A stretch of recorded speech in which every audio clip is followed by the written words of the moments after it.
नमस्कार। जब भी कोई धनबाद का नाम लेता है तो सबसे पहले दिमाग में क्या आता है? कोयले की खदानें, राइट? पर भारत के इस कोल कैपिटल की एक और पहचान भी है। एक ऐसी पहचान जो धुएं और मसालों की खुशबू में छिपी हुई है। तो आज हम धनबाद के उसी जायकेदार अनछुए पहलू को एक्सप्लोर करने वाले हैं। तो यहाँ के खाने का मिजाज कैसा है? ये एक लाइन सब कुछ बता देती है। खाना एकदम देहाती है, स्मोकी है, मसालेदार है और असली मजा तो गलियों में है। तो चलिए फिर निकलते हैं इसी स्वाद की यात्रा पर। ठीक है, तो शुरुआत कहाँ से करें?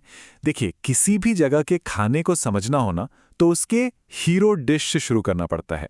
और धनबाद के लिए वो हीरो है लिट्टी चोखा। ये सिर्फ एक डिश नहीं है, ये इस पूरे इलाके की पहचान है। अच्छा, तो ये लिट्टी चोखा का आखिर है क्या? सोचिए, गेहूं के आटे के गोले जिनके अंदर भुने चने के आटे यानी सत्तू की चटपटी फिलिंग हो, और इसे खाया जाता है स्मोकी भरते के साथ जो बैंगन और आलू को भूनकर बनता है।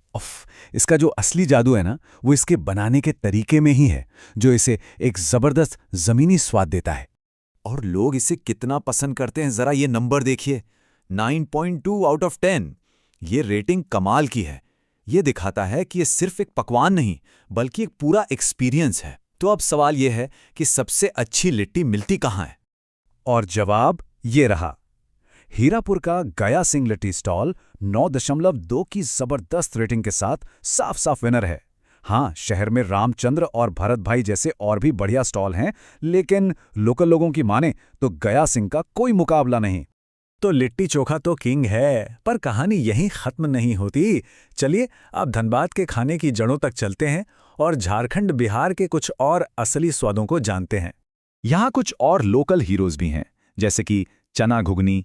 ये एक चटपटा काले चने का स्नैक है।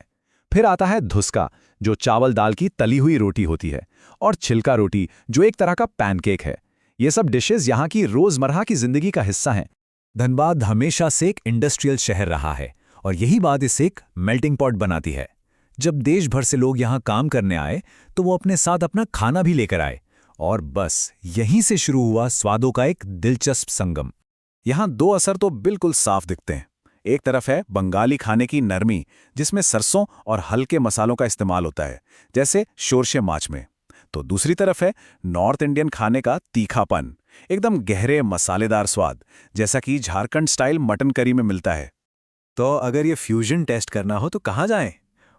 अपने किचन के लोकल स्टाइल बिरयानी बहुत फेमस है। रेटिंग है 8.7। वहीं नॉर्थ इंडियन खाने के लिए आरोटी रेस्टोरेंट और अच्छी फिश करी के लिए शहर के कई बंगाली भोजनालय बढ़िया ऑप्शन है।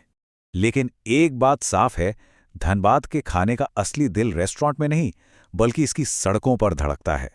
यहीं पर शहर का असली जायका मिलता है, जहां हर शाम एक छोटे मोटे फूड फेस्टिवल जैसा माहौल होता है। तो सवाल यही है कि शहर असल में जिंदा कहाँ होता है? जवाब है शाम को, इसकी गलियों और बाजारों में, जहां ठेलों पर भीड़ लगती है और हवा में मसालों की महक घुल जाती है। और क्या नहीं मिलता यहाँ? चटपटी चाट से लेकर गोलगप्पे, आलू टिक्की, दही पूरी, सब कुछ। साथ में समोसे और कचौड़ी जैसे सदाबहार स्नैक्स। और हाँ, झालमुड़ी, रोल्स, चाउमीन और मोमोज का भी यहाँ जबरदस्त क्रेज है। और ये सिर्फ कहने की बात नहीं है, जरा रेटिंग्स देखिए।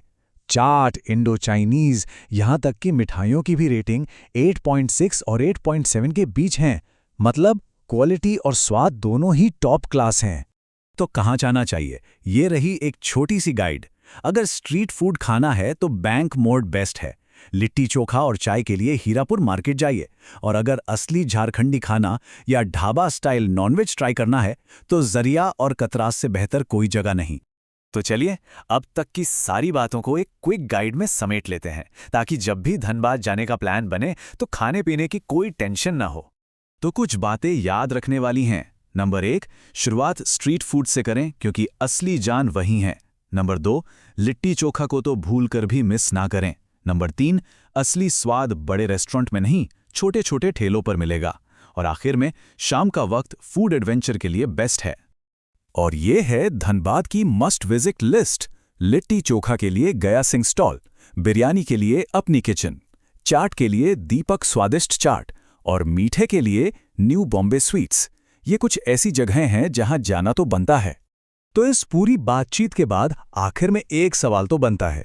धनबाद का ये देहाती स्वाद, इसका वाइब्रेंट स्ट्रीट फूड कल्चर और वो भी इतने किफ़ायती दामों पर, इन सब को देखते हुए क्या लगता है, कोयले की खदानों से परे क्या धनबाद भारत का अगला बड़ा फूड डेस्टिनेशन बन सकता है? इस पर सोचिएगा ज़रूर।